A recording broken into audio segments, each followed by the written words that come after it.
Well, hello there. Welcome back for another episode of Ranching Reboot, the podcast that reboots your thinking about farming, ranching, food systems, and the people that operate them. I'm your host, Brian Alexander. You can find me on social media. Just look for Red Hills Rancher on all your favorite platforms, TikTok, YouTube, and Facebook.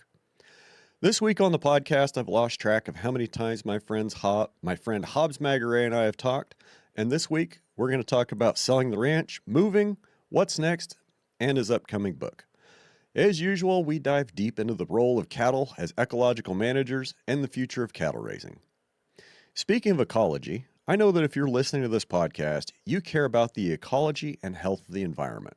When you're ready to take your operation to the next level, you need to talk to the folks at Grassroots Carbon about a carbon storage agreement. Look, I know a lot of folks think carbon taxes are a scam. Some of them are, but Grassroots is the real deal. And I've been saying for a long time there's a carbon gold rush, and it's still gathering steam.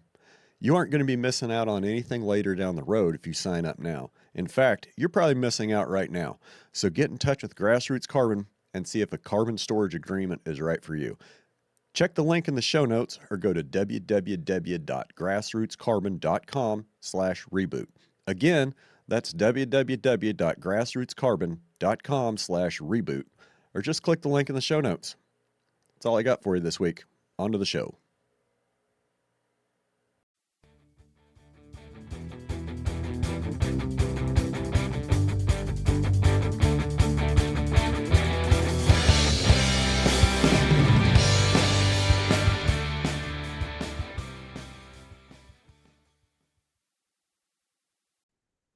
Hobbs, my brother, how are you? I'm amazing. I'm amazing, Brian. How are you doing? I'm doing quite well. Got a nice little rain shower last night, about 1.75 inches on the north end and here at the house, and maybe a little closer to 3/4 on the south end of the ranch. But things are looking good. Protein's starting to go, grass is starting to cure, cool season's not there, so we're about ready to start shipping out up here. Oh, all right. That's as it should be on the northerning plains. As you get a bit northern, let's get it while the getting's good, and then hunker down for the winter, right? Yeah, I mean, I would have liked to have had another 2, 4, 6 weeks of the grazing season, but it's just not there this year. So we're going to cut her a little bit short and be done probably by the middle of October. And then you're going to just spend the winter skiing. I don't know what I'm going to do this winter. I'll come see you. I mean, No, you may not find me, my friend. We sold out all of our cows on Sunday. Okay. Yeah, we're having to sell the ranch because my parents got divorced, and so therefore the ranch is selling. And I'm going to be in Europe this winter, so I mean, you can come hang out with me if you want. Okay, couple thoughts. And we can get into that however much you want to. I mean, obviously it's nothing to do with you, but more of what's next and what are you thinking about. But our daughter is actually going to be doing an a study abroad program as part of her architecture degree in Italy next year. Oh, cool. And we were talking about maybe sometime like late February, early March, trying to get over there and spend 10 days or so and spend some time with her and check out Europe. And maybe it would be really cool to meet up with you while you were there and go see some stuff. Well, I think that we're gonna be back by January. So I think that it may not overlap, but maybe I can go park in some cathedral. Maybe we can do like a sneaky podcast from inside some cathedral somewhere. That'd be fun.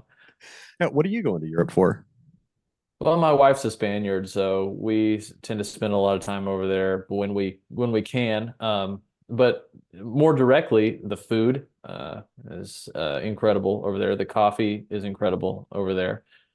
It's much more relaxed lifestyle, and I've been moving cows 4 times a day for the last 6 years, so my body needs a break. So I'm just gonna go bask, no pun intended. So, how are you coping with that? How are you coping with that change, going from that work and that emotional investment to not having them, or is it still not sinking in? Oh, well, it's definitely sinking in, and I think that what I'm going to be moving on to is sort of bigger and better, and we don't have all of the exact steps laid down, but it looks like I'm likely going to be um, integrating even more with the Australians. I'm doing a big piece of work for them right now on the consulting side. So much of, they're the only company, or the only uh, basically the only country that has a regulated natural asset economy.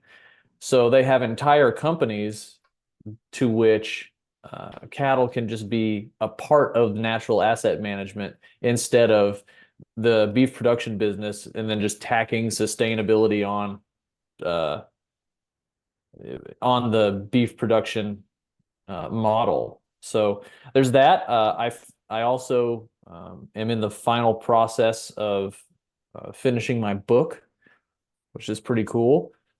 It's in the beta reader stage, so it's going out to people for criticism, critique, structure, all of that.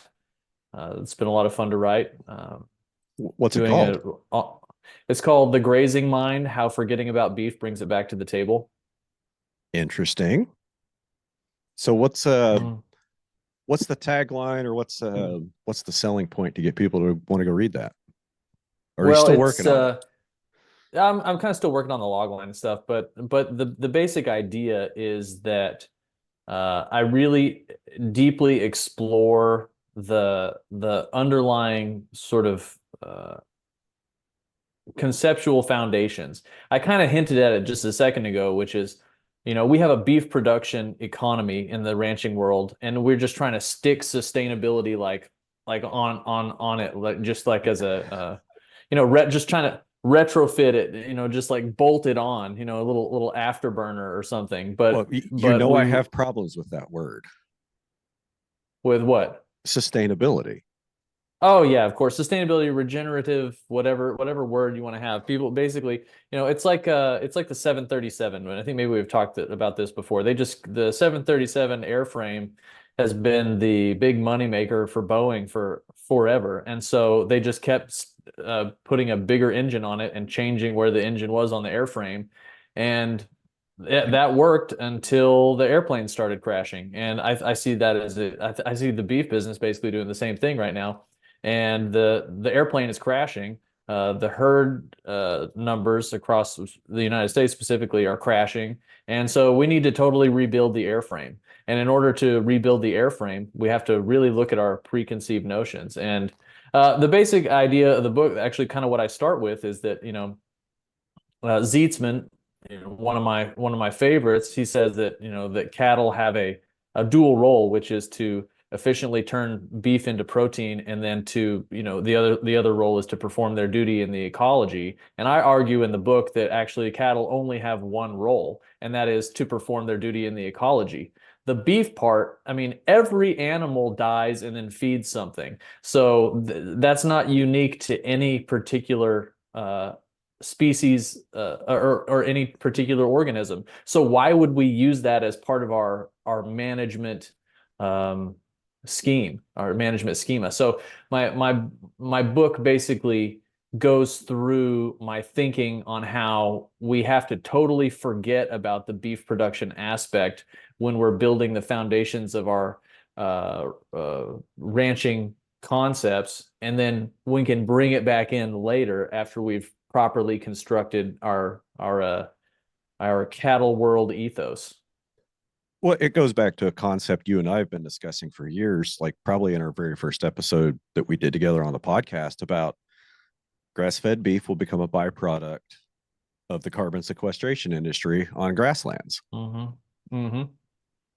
Absolutely. And by doing that, if we get that system fully optimized, and I go into voluntary systems versus uh,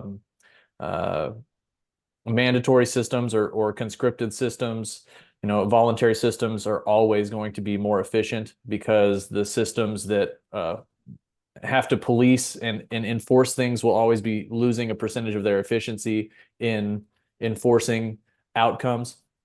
and I go through the whole savanna thing. I go through the digestive system, go through the history of grazing through, in from the Pleistocene on. I go through how herd animals have appeared in indigenous folklore and mythology in this way that really highlights and outlines how herd animals activity really allowed humanity to thrive and to rise up out of the muck. And so basically those are some of the ideas of the book, is that we got to forget about beef in order to produce more of it. That herd animals, specifically mega herbivores, created the environment that humanity arose in. And so if we can really if we can reprogram, if we can adjust and reorient our neurolinguistic programming, then suddenly we would see things in a much, much different light. So that's what my book is about. And so hopefully we can get that finished and get that out, and just keep trying to, make a difference, and then enjoy myself and work hard, and then eventually die and go feed some microbes. Okay. I I want to circle back to this regulated natural asset company concept that you brought up about management in Australia. And I think you know me, I spent a lot of time thinking about grasslands and who's out here and what do we have, how can we move the needle on trying to preserve more of the grasslands. And last week we went up to Kansas State Fairgrounds, met with the Kansas Secretary of Ag. There's a big group of us, like 15, 20 of us in a room. I was just lucky enough to have a seat at the table. And the Secretary Beam was asking us about, what are your concerns? What do we need to be focusing on, for Kansas grasslands? And I said, it's a people problem. It comes down to a people problem because when we start separating ownership away from the management and production aspect of the ground, you get people that are detached from what the land represents. And it's an ownership mentality, right? Versus whereas I'm on my own property, you just recently had a property, it was the same mindset though. It's like, I'm going to be here for a while and I'm going to take care of this. It's not, I own this and have dominion over these resources. The mindset should be, I'm privileged enough to steward this resource as long as I am able. Hmm. And I think that's rooted in the property rights that this country is founded on. And I'm not, we can talk about alternatives. We could talk about, theorycraft, whatever you want to talk about with this, but the roots of it are in the property ownership system. And that's the stewardship of the land is a completely divorced concept from the ownership of the land. Yeah, so there is something to be said for the amount of care that you'll put into a piece of property that you are attached to, certainly. And there are advantages to that. Certainly, you are aware of the tiny details to a much larger degree than people who own it and are not necessarily as emotionally or spiritually attached to the land. That being said, there are a lot of people who own land whose children are dumb, and then they can't make the business work, or they can't, um, uh, or they make bad management decisions, or they refuse to adapt.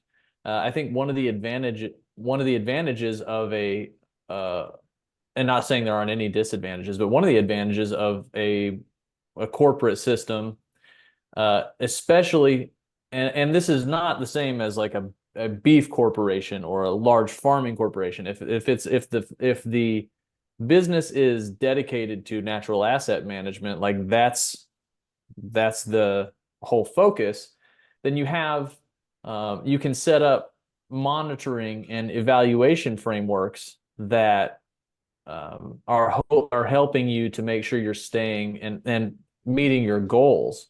You also have a meritocracy there. where the smartest people in the room are generally able to scale their thinking and scale their ability to influence these landscapes. Because I mean, if you have a really great steward who has, you know, 2,000 acres, and and who is one of the greatest graziers alive, why wouldn't you want that person to be able to scale their thinking and their ability to influence landscapes over a much, broader landscape? So I mean, I think the future is definitely going to be a mixture of both. And each is going to, I mean, and we've seen we've definitely played out the individual ownership of a piece of land part, and we will see. And it's not like these companies don't also own them. To some degree, the investors own them, but the people, as you said, it's a people problem. The people aren't, directly attached to it. So, we've seen that. We've seen that there are problems. I mean, it's actually really funny that you mentioned that you were talking to the Kansas State Agriculture Secretary. secretary, yeah, last week, because I had a meeting with Sid Miller, the Texas version of him, a couple of weeks ago. And they love this line of where, well, farmers and ranchers are we're the original land stewards and environmentalists, and we want to take care of the land, because it's in our interest. And I said, like, well, then why aren't we growing as much grass as grew 100 years ago? Why are we losing all of our, it's like you can say that all you want, but the data just doesn't support that. So obviously the current model is although regenerative agriculture and its various sort of semantic varieties are changing that, it doesn't necessarily support the idea that just because families have owned the land, like it's going to improve, but every civilization that has crashed and burned up to this point has been associated with families owning land that degraded. So, maybe the corporate natural asset management model is worse, but let's find out. It'll be interesting to see what happens. Kind of like, our form of government. It's not perfect, but it's the least worst thing that we've managed to come up with so far. That's right, and it'll be interesting to see what happens. Who knows? It could just be a global play for control. It could be completely taken over by nefarious bureaucrats. It might, but but basically it's the human experiment still tumbling around trying to figure out the best way to do things. And so I'm enthused to see how that plays out, and if it's scalable, and if it begins to spread. So we'll find out. It'll be interesting to watch. Okay.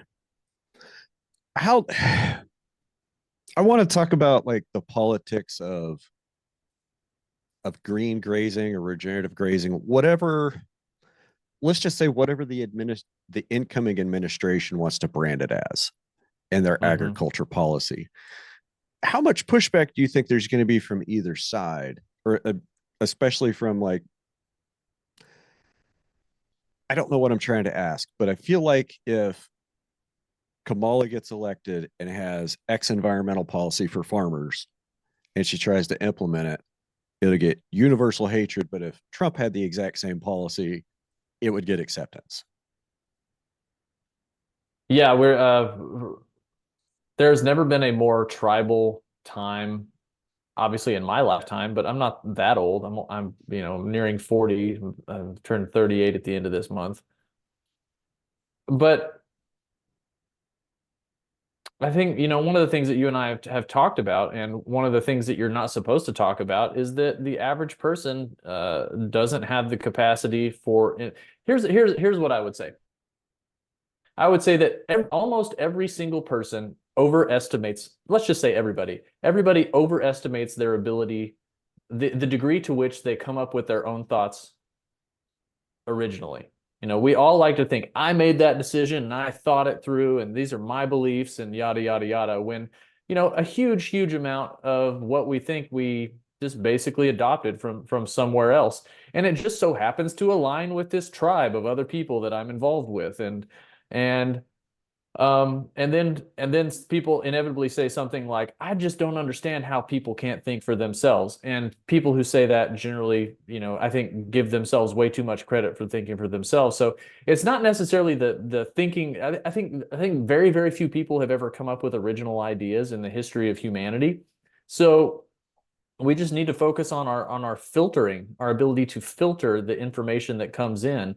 Hopefully we get a nice variety of information that comes in and can filter the stuff that actually works.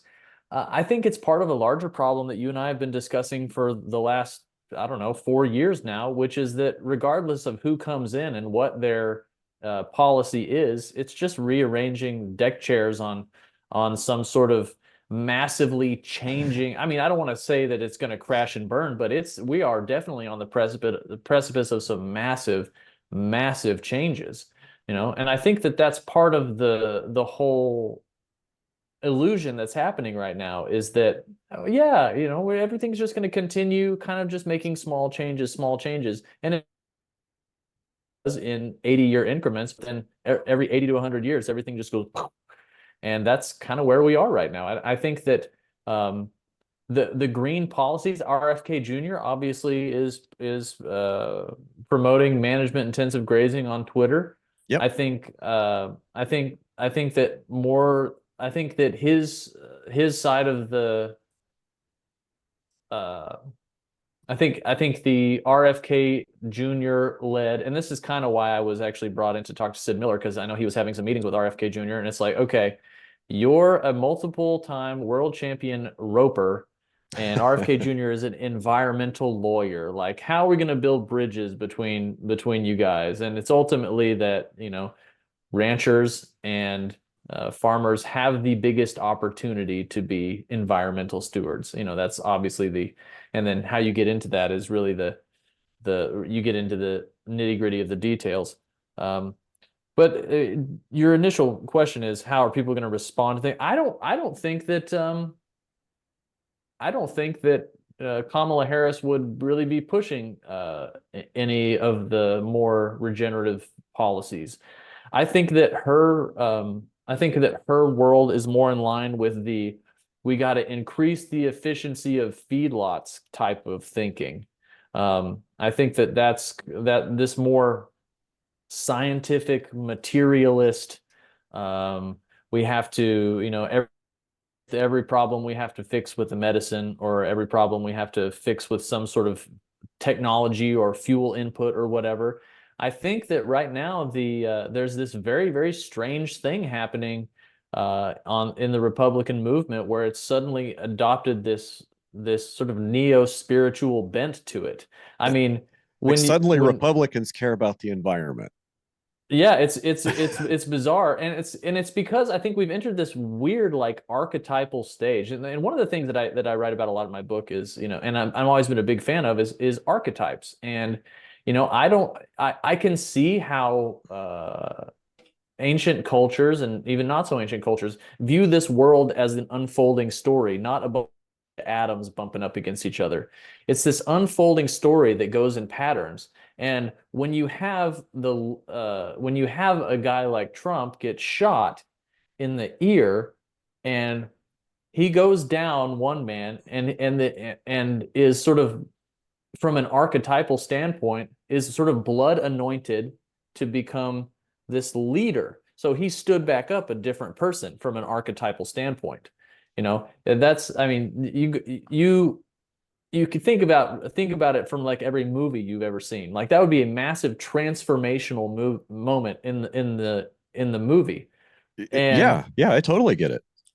then so suddenly it's not it's the Republican movement has this more spiritual element to it that's happening right now, that I'm really, and that's why I think that it's allowed the likes of Tulsi Gabbard and RFK Jr. and Elon Musk to join, because it's become this transcendent movement, whereas the Democrats are still kind of stuck on the same old thing that they've kind of just been slowly making tweaks to for a long time. I mean, 70% of the Democrats and Republicans, let's just say they're half and half in the United States. Democrats control 70% of the wealth. Republicans control 30% of the wealth. And so, in a sense, the Republicans are the party of, well, let's tear this shit down because this is not serving us. We're not getting our share of the pie. The Democrats are like, well, let's keep things going the way they are because we got all the money. Things are working out great for us. So Trump is the party of let's tear stuff down, and Kamala Harris represents the body of people who want to continue things as they are. Obviously, that is the world of as they call it, the rules-based international order, also known as, you can also refer to them as the globalists or the unelected bureaucracy or whatever. Deep state, who's swamp. the deep state. Yeah, all running things. And and they are doing everything that they can, as you would expect them to try to prevent this sort of transcendent movement from having any sort of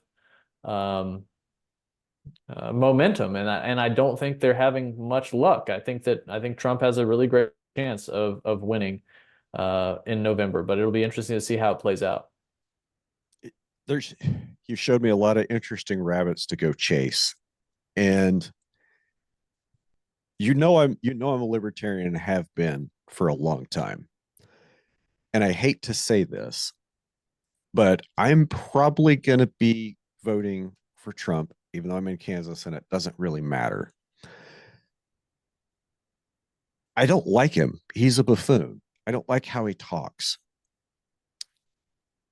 But looking at the alternative, like, do we want to keep going down this path of where the Democrats and the globalists have us? No, I don't think so. Do we want to change it to something better? I think that's the goal. You said something that kind of really struck me about there's the side that's wants to keep the system going and perpetuate the system because they're benefiting from it. They're basically in charge and almost at this point it seems like immune from prosecution, to the side that wants to tear it all down. And if there is a coming struggle in this country, and you know what I'm talking about, that's the two sides that it's going to be. You're either going to be fighting to tear it down or you're going to be fighting to keep it. And I think it's also important to note that part of burning it to the ground and building something new is after they line up the lawyers, generally they go burn the property records office because think about it. If you don't reset the property record, you didn't change anything. Yeah, well, that's interesting. Let me think about that. I mean, there definitely are all kinds of historical precedents for that. And there are a lot of historical precedents where that goes bad. Zimbabwe is a great example of that. There's not many examples where it goes good and bloodless. Right, exactly. I'm definitely thinking, and it actually ties into another thing that I've been thinking about lately. Have you ever seen that meme where it's talking about how it's talking about the Electoral College versus the popular vote, and it's, they show you this giant map that's completely red with a few blue dots, and the idea of the meme is it's because people vote, not land, And I thought about that and suddenly it dawned on me that actually the reason the Electoral College, and this goes back to your ownership and involvement with the land, the reason the Electoral College is a good idea is because the land actually does vote. And it votes through the people who have control over larger portions of land and are given a disproportionate voting power through the Electoral College system. Because what's the value of another person's opinion from the next neighborhood in Los Angeles? It's that person has the same experience that in life, basically, that the person next to him has. But you for instance, and your neighboring rancher, you like that land needs a voice and needs to, and policy, the American policy needs to have its voice affected disproportionately by what the land is telling you and by what the natural world is offering to you in terms of information.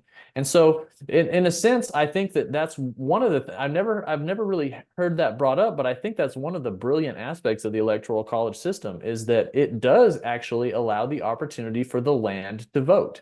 And that's a pretty cool idea. Uh, But I think where it's broken down is we have so many absentee landowners now. When that's definitely a problem. when that system was put in place, you know, granted, we're dealing with a system that's 250 years old. They weren't perfect. They did the best they could and came up with the least worst form of government to date.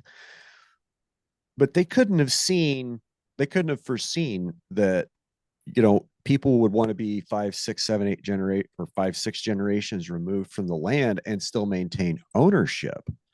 Like that wasn't a scenario. So, back to this thing about management being divorced from ownership, and overall, I think about this on the county level. So just in my county, like, and my dad sat down and went through the plat book. Like, it's not like he has a lot better to do sometimes than go through the plat book and, get his calculator out, add up acreage of everybody and figure out where they live.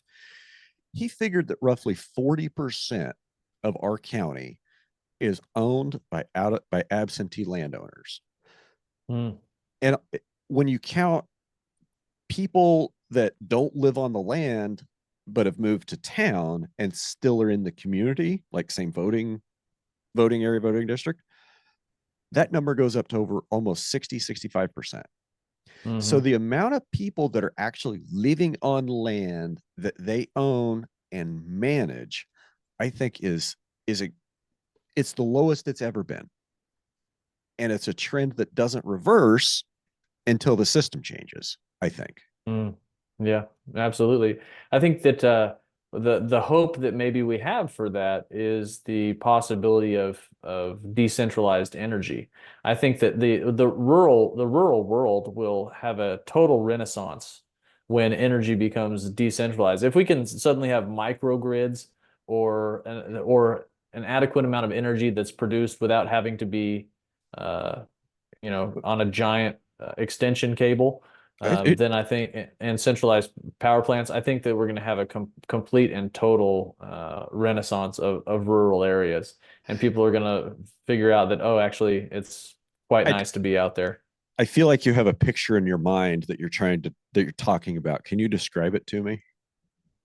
Well, yeah, I think that um, I think we'll see more small communities out kind of in the boonies, and because you'll get access to, you have plenty of access to any information that you want, any entertainment that you want. You will have the ability to, I mean, and there are probably going to be a lot of people who still continue to want to live in town, and that's fine. But I think that there is a huge percentage of people who still live in town who would love the opportunity to have the benefits of um, It seems like they all want to live in a small town with big city conveniences and entertainment and shopping. Yeah, I think that well, I think maybe that's the rub for me is the whole shopping aspect. It's like shopping as a recreation is just something I've never really been interested in, and it's something I don't understand, so I probably can't really comment on it. But think about you're in Sun City. Is that the closest place to you? Yeah, Sun City. it's What's the population? 45. Right. Okay. Well, good. Not Well, 4,500. right, just Or 45. five. Right. Right. Well, I mean the town where my family has been up until about 10 years ago was Vega, Texas, population, 800 or almost 900 or something. And little towns like that I think can have a real resurgence. And like I think satellite internet is going to be a big game changer for that. I think it already is.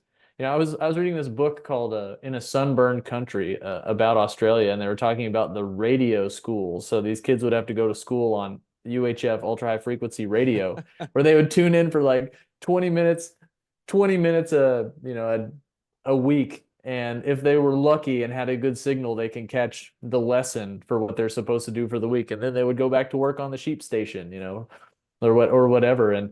And so I think the access that we have to information, the access we have to entertainment, to education, I think is going to lead to a total rural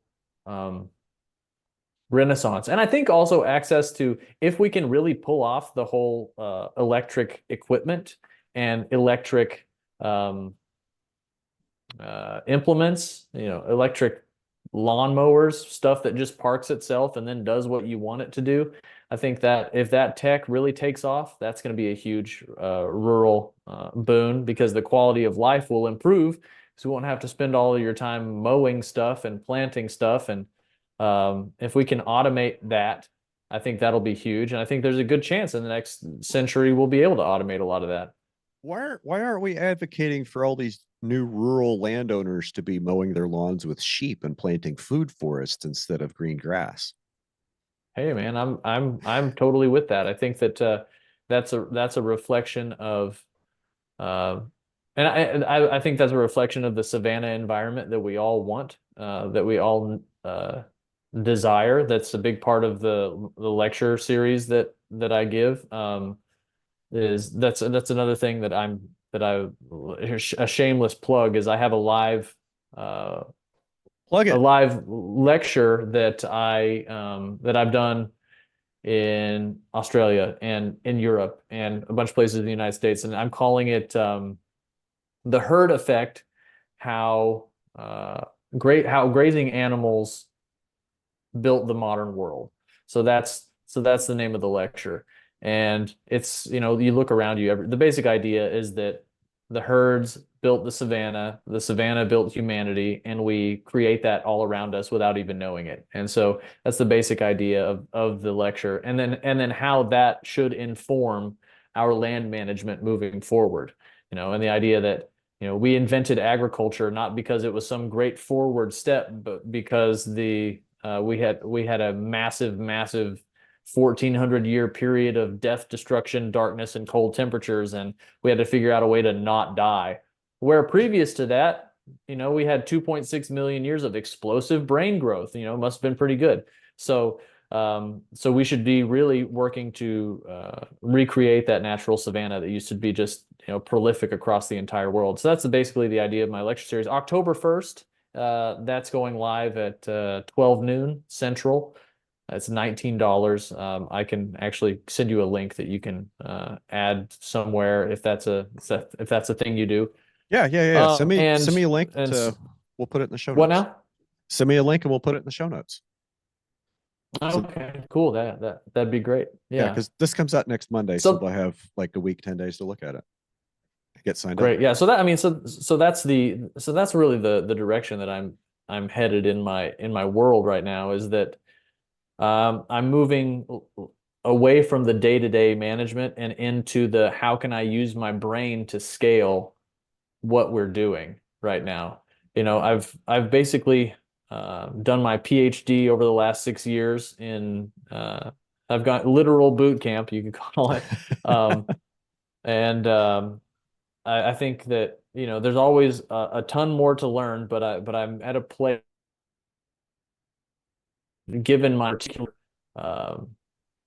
personality and my particular set of skills. I think I'm in a place where I can use my brain to create systems that scale, and that's kind of where we're at the moment. And interestingly enough, that pays really well, so I'm going to keep doing that because my family deserves to have an ever increasing quality of life if I can give it to them as well. That's for sure. So you mentioned possibly going to Australia earlier when you kind of talked about what's next. Do you think that there's a higher probability? That's not the right word.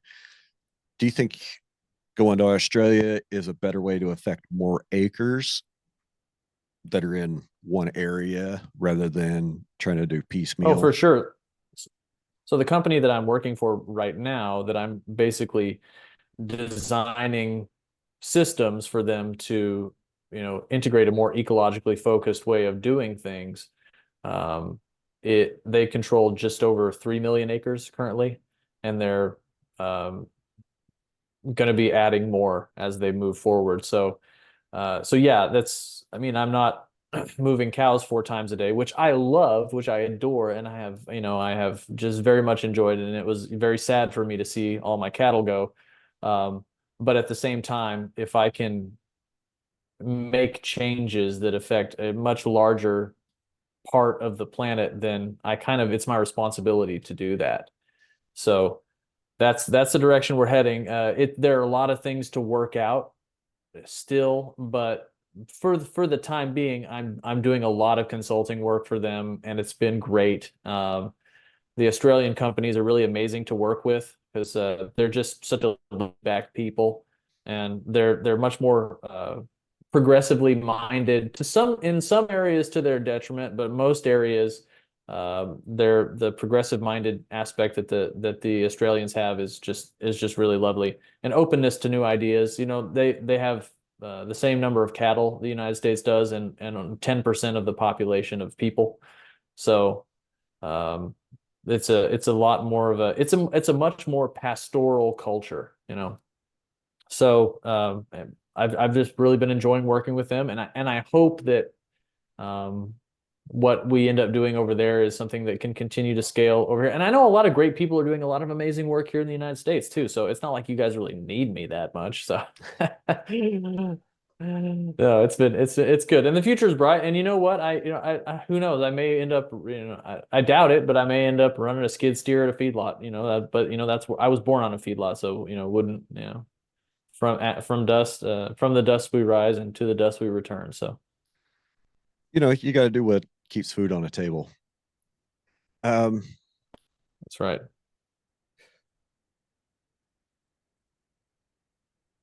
wow, I just like kind of drew a total blank about where to go next. Um, cow Well, herd one thing we could numbers. talk about, cow herd numbers in terms of what? Okay, Oh and yeah, cow herd numbers. I remember saying this 2, 3, 4 years ago, maybe, about that during this cattle cycle and during this drought, there's going to be a lot of cows that go to town. A lot of high input type cows go to town. And I said this at the time, and I can only hope that when those ranchers start to restock, they start to build smaller, more forage efficient herds. And I Hmm. think where we are is the point where guys are still where we're at a kind of a critical point, I think, in our cow herd numbers. Um, and what do you see?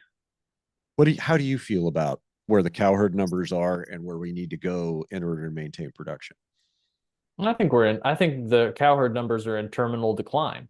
I think that at this point, if you think about it logistically, how do you start growing those numbers again? There are basically only two ways to do it. Number one is you have to decrease the age of first calving, and that can basically give you maybe one extra year. And that's only in basically the South, where you're running, on poor forages. Everywhere, basically, panhandle of Texas and north is already calving all their heifers at 2 years anyway. That's just the way it is. When you get higher in higher latitude and higher elevation, you have hot forages, and you have early sexually maturing, typically British beef cattle. Great. So you can't really add any numbers by making them calve earlier. So there may be 50%, let's say 50% of the American cattle herd, you can get one extra calf by really focusing on early sexual maturity in maybe Bos indicus type animals, or more corriente type animals. But then the other aspect where we're really going to need to be adding animals is longevity. If we can increase longevity of the individual cow, then they will produce more cattle over their lifetime, and then we can start to expand the herd. But then the question becomes, do people's financial models support that? Are they going to be able to hold animals? Are they going to be able to afford to hold animals? Are they going to have to sell them? Is the consumer going to tolerate the higher price that comes from ranchers holding animals back?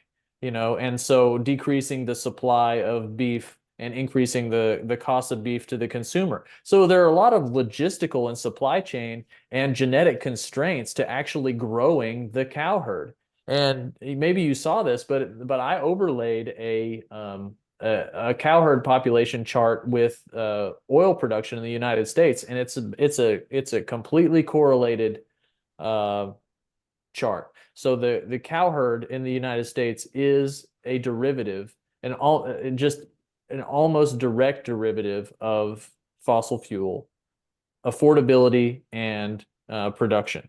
So the real question is, which ties back to what you're saying, are we successfully transitioning from that fossil energy-based model to the photosynthesis-based model that Mother Nature runs on naturally?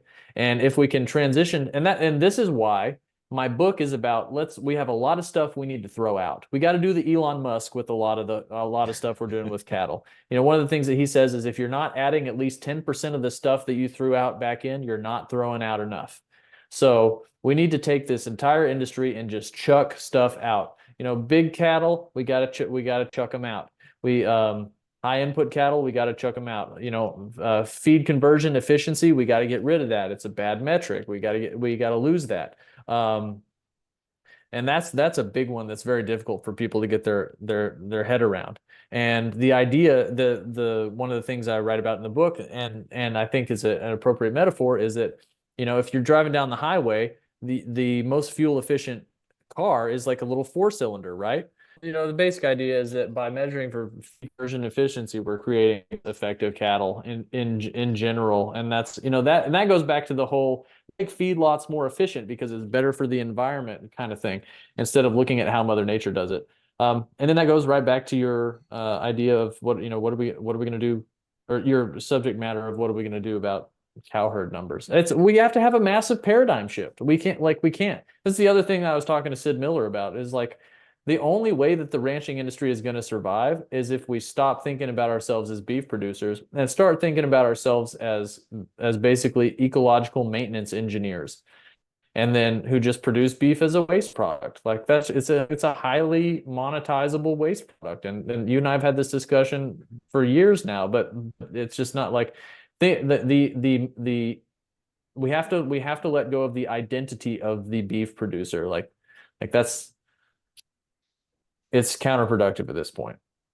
But that's so core to so many people's identity and personality that's going to be really hard to give up. Yeah, well, being a follower is really core to a lemming's personality, but doesn't always really work out that well for them. So it's a time of great introspection for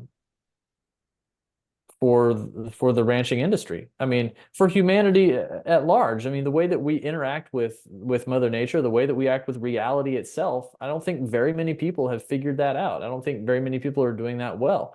Like, our job is to create as much life per square meter as possible, to create as well of functioning cycles per square meter, per cubic meter as possible. That's our job. If you do that well, you make more beef. If you do that well, you make more money. If you do that well, you have a happier life. So it's about getting back to the basics, or to put it in a more philosophical way, it's about examining our axiomatic presuppositions. And that's okay. This is what I go after in the book. I'm like, okay, if we're going to look at the foundations of our thought, like, let's look at all the way to the bottom. First thing to think about: the world exists. Either you say it doesn't or it does. Like, that's the most basic thing that we can agree on. Okay, the world exists. Let's agree that the world exists. And then, so that can be the basic idea. And I build up about 5 or 6 steps, and to the point where I start talking about the natural world. And then basically 6 to 10 are these axiomatic presuppositions that reorient sort of the way that we look at things. And if we agree that we can start from the world exists, and the goal is to stack the next Lego block in the strongest way to put more Lego blocks on top of conceptual abstractions, of conceptual principles, then we'll have a much better overall outcome. And basically my thesis is beef production doesn't have a role at all in that set of axiomatic presuppositions or that set of principles. It's just something that spills off the roof. So we have made it so core to the foundation of the house, beef production, that we end up with all of these messed up systems. Another really simple way to put it is that we're so focused on the outcome that we've lost the process. We have totally, and the regenerative or sustainable movement is definitely changing that. But are we just putting a new roof on the house but when the foundation is rotten, or are we going to go all the way down and rebuild the foundation, fix the cracks in the foundation, rebuild the basement, rebuild the floor all the way to the top, and suddenly who we are and what it means to be a steward of the land and a rancher looks completely different. And I think that's I made a case for that in the book, and I'm really working hard right now on making the book more accessible. It's a little bit heady at times, and I think that might be one of the things that I'm struggling with the most, and the things that I'm trying to correct and make it more readable. But it's really easy just to say that, man, the foundation is rotten, and we can't window dress the industry right now, because it's just, I mean, for instance, I was at the Texas A&M beef short course a couple of months ago, and maybe 1 month ago, and for their tech seminar, their beef tech seminar, and it was 100% how we can make feedlots more efficient. Like, that was it. How we can use AI and advanced sensoring mechanisms to make feedlots more efficient. How we can make a totally unnatural system more efficient. Like that's missing the point.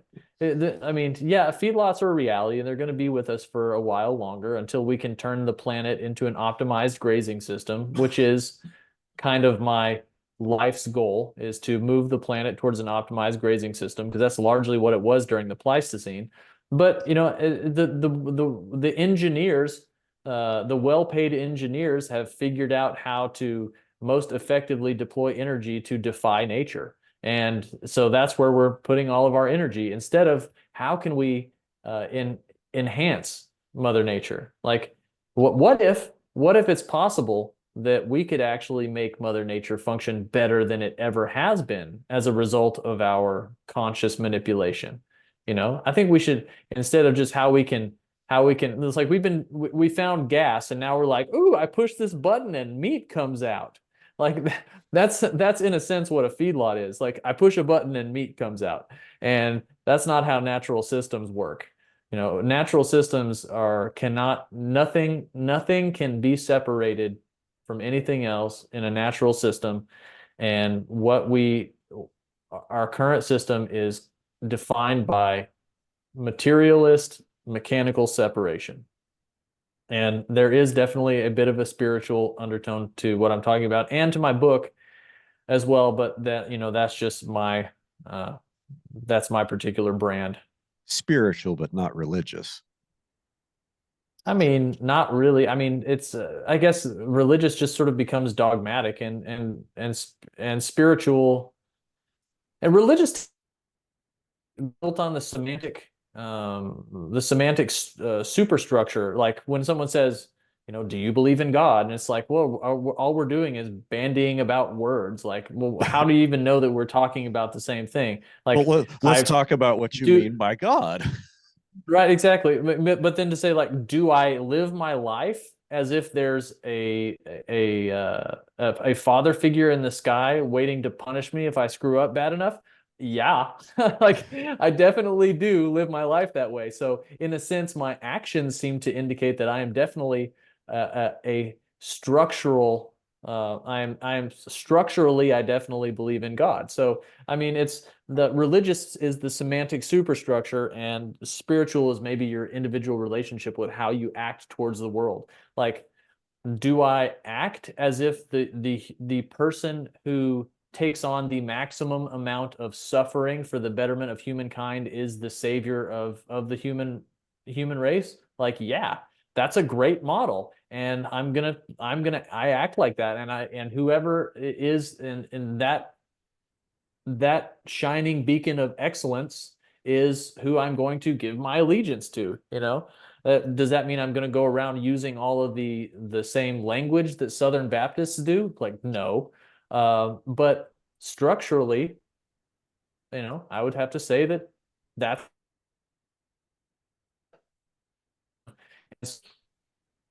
so there's definitely a spiritual component and a religious component, but which one? What is the semantic? What do the semantics mean?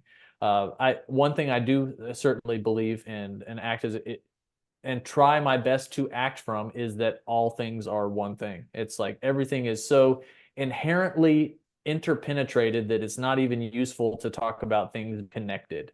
Like that's one of the things that my wife and I argue about, is that the second you say that two things are connected, you created a world where they're actually not. There are two things, so they're not connected. Like it's obviously this is just semantics as well, but it matters, because when you get married, do you say, all right, you are now a more connected two flesh bodies? No, you're now one flesh when you get married. So like that matters, and that there's a deeper level of inseparability that the humanity, and particularly ranchers, have to start grappling with if we're going to shift to a different paradigm that's actually going to last and be iterative. So yeah, that's a little bit woo-woo, maybe a little bit more zen than most people are super comfortable with, but I am a huge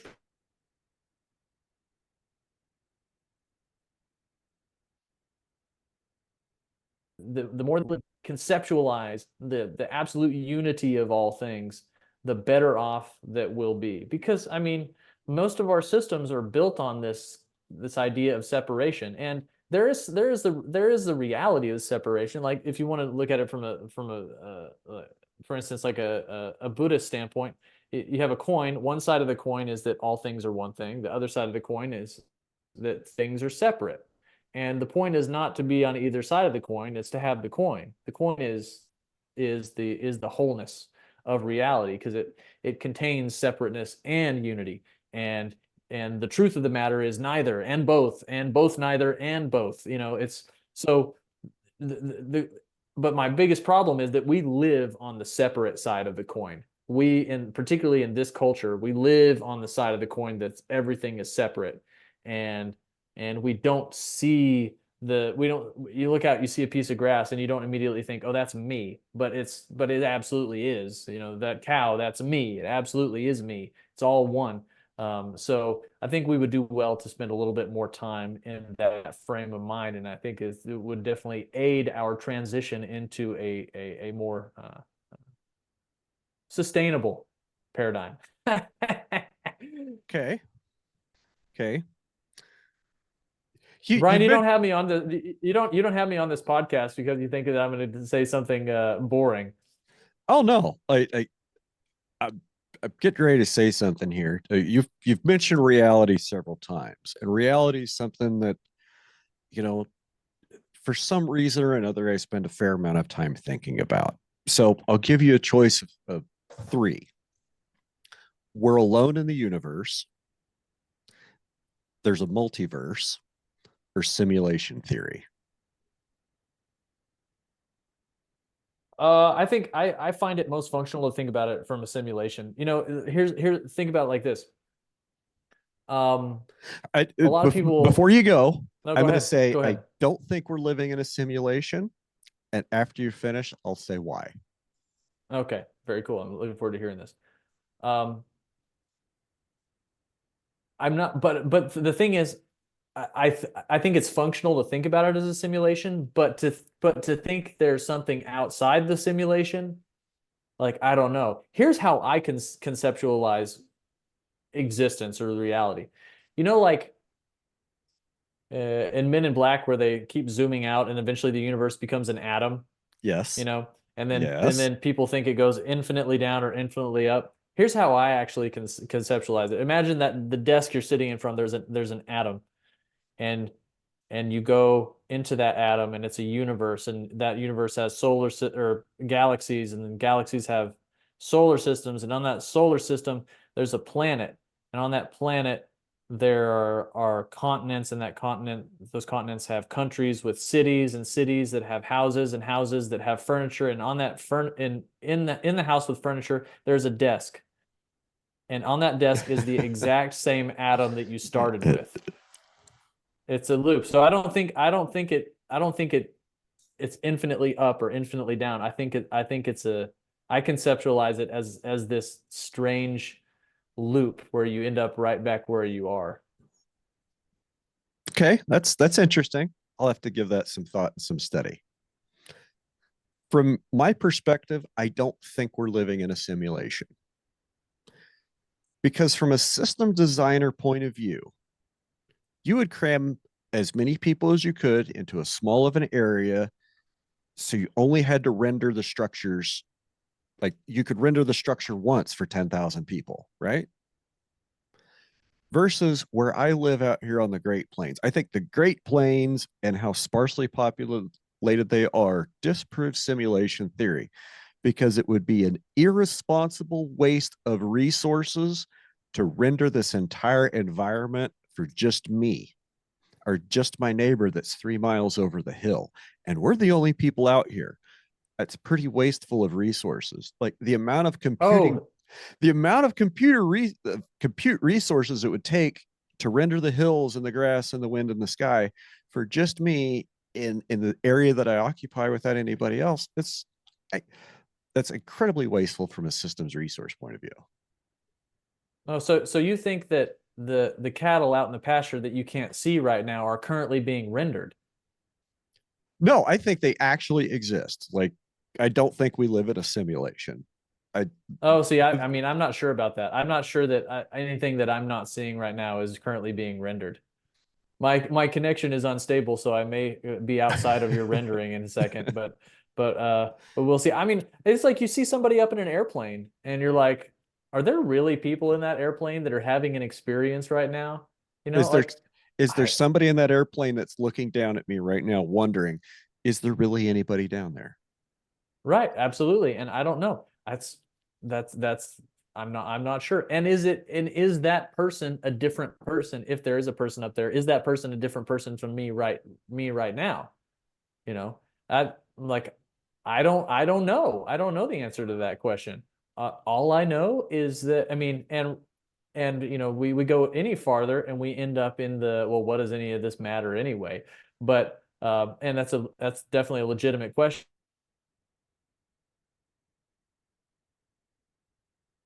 because I have to, regardless of whether it does or not, people don't like it when you pretend like they don't exist. So functionally, I think I think that it's probably a good idea to just set up our rules like that it does. So I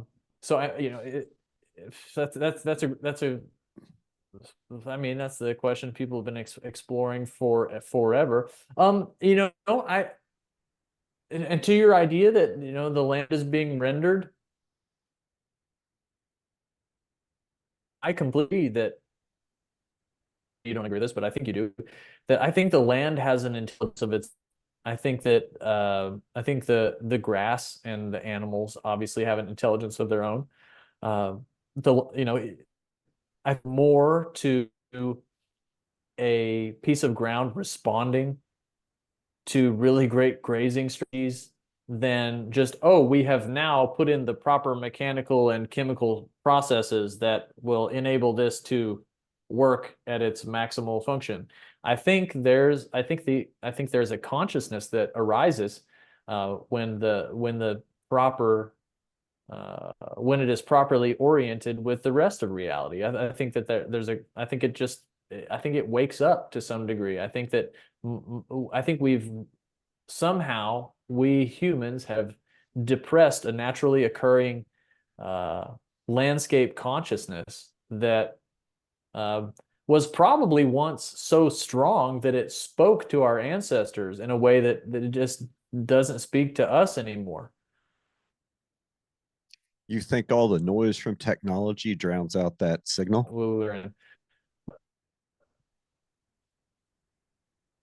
I think noise from technology. I think that's a big part of it. I think just uh, our domestication of ourselves has been a big part of it. I think um,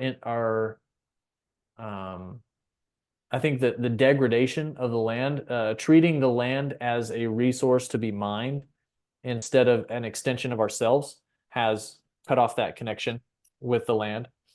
Uh, I think over urbanization has cut off that connection with the land. As you said, people who live in town for or removed from the land 4, 5, 6, 7 generations, you lose that ability. Like I was reading this book called, what was it? Songlines. It's this book called Songlines by Bruce Wynn, and talking about the Aboriginals. And they have what are called song lines. Like their migration patterns, the way they do territory is not like a property boundary. It's like a migration route. Like that goes across, like that's how they do territory. All these different tribes have these different lines. And the line, they can sing the lines, and the way that they sing it is corresponding with the geography, and also is telling a story about what they call the dream time, which is the ancestors that are anthropomorphized kind of gods that created all of the structures. So like, so when they point at a landscape, you don't go, what is that? You say, who is that? Because that landscape is an anthropomorphized, god that's now sleeping there, or something like that, or there are eggs there, or there's always a big story.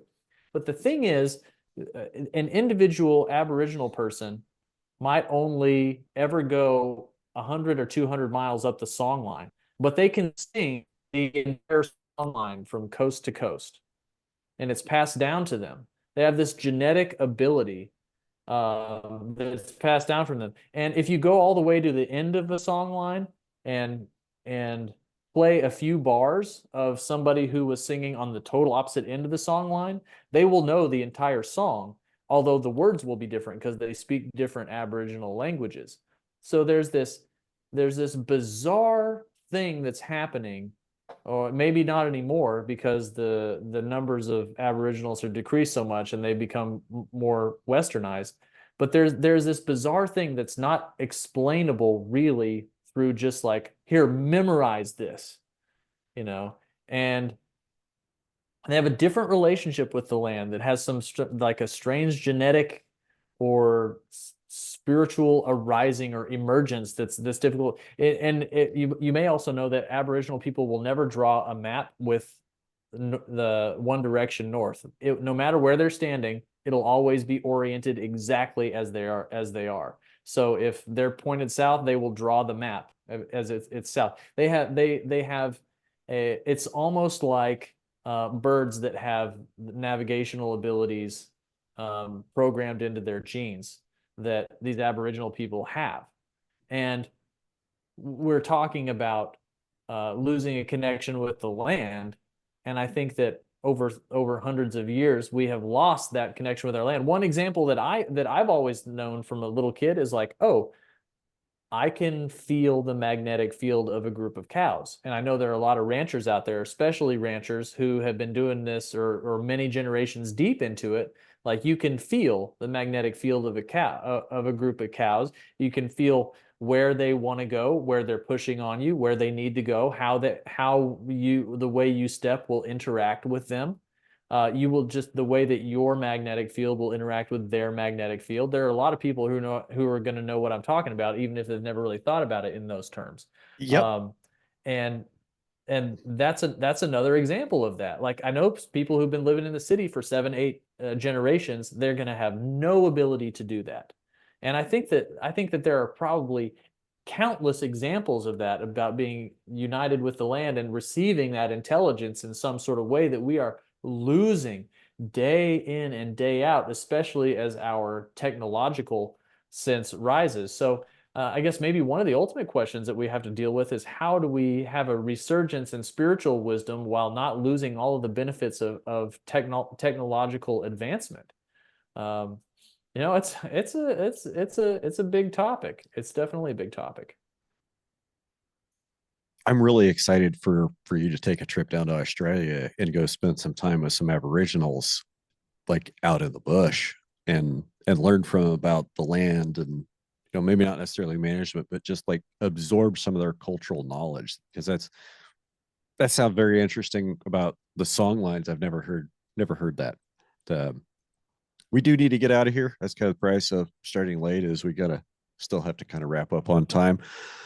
Plug your book, plug your lecture. What else do you want to leave us with, and take us out? Well, the book, yeah, okay. So the first is the lecture, October 1st, 12 p.m. It's The Herd Effect: How Grazing Animals Built the Modern World. It's going to be live online. I've given this lecture in person a bunch of times, but it always continues to change and evolve. Um, and you'll have access to it after you're done. $19. And Should be really cool. There's if I Yeah, go sign ahead. up for that, like, can I heckle you with questions? Is there like a Q and Yeah, A or? there's a Q&A at the end. Yeah, yeah, absolutely. So heckling is welcome. Please save your heckling for the end, of course, but Okay. heckling is welcome. I'm right now I'm cold emailing all of the ecology departments at the Ivy League schools to try to get them to show up to the lecture.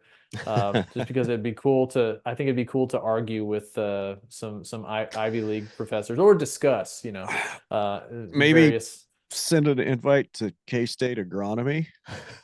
Okay. Oh yeah, I'm going to be cold emailing a lot of people. Okay. And the other thing is my book, which is sorry, I'm having trouble remembering these titles at the moment. Okay. So the book is, as you can imagine, based on the conversation we've had today, the book is called The Grazing Mind. Um, How Forgetting About Beef Brings It Back to the Table. So, um, so that should be out probably sometime in the next couple of months. We have some revisions and stuff to go through. So there's no link for that yet. Just sort of be aware of it. It's going to be about 100 pages. Nothing too crazy, but just sort of an initial deep dive into how I have conceived of grazing and the natural world and man's place in the environment in the last in the last 6 years. It's definitely not a here's how often you should move your cows book. It's a it's a here's how we should conceptualize our relationship with reality kind of book. So um, that'll be out. And other than that, I'm always grateful to be on your show.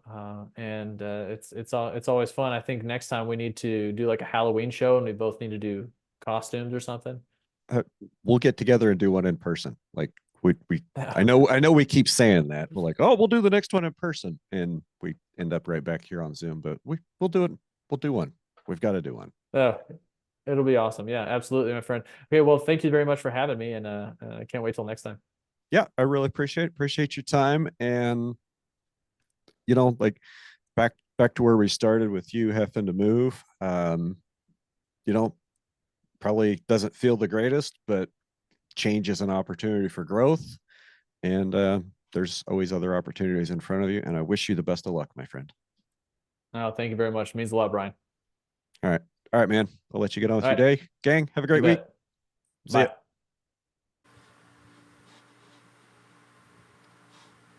Hey there. Thanks for making it all the way to the end. I appreciate you. I hate to ask, but since you're already here, to just take a moment to make sure you're following me on social media. You can find me on all social media platforms as Red Hills Rancher.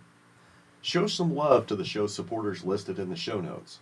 Leave a review or share this podcast with your friends and networks if it resonated with you. I'll be back next week with another episode to reboot your thinking about farming, ranching, food systems, and the people that operate them. Have a great week, gang. We'll see you.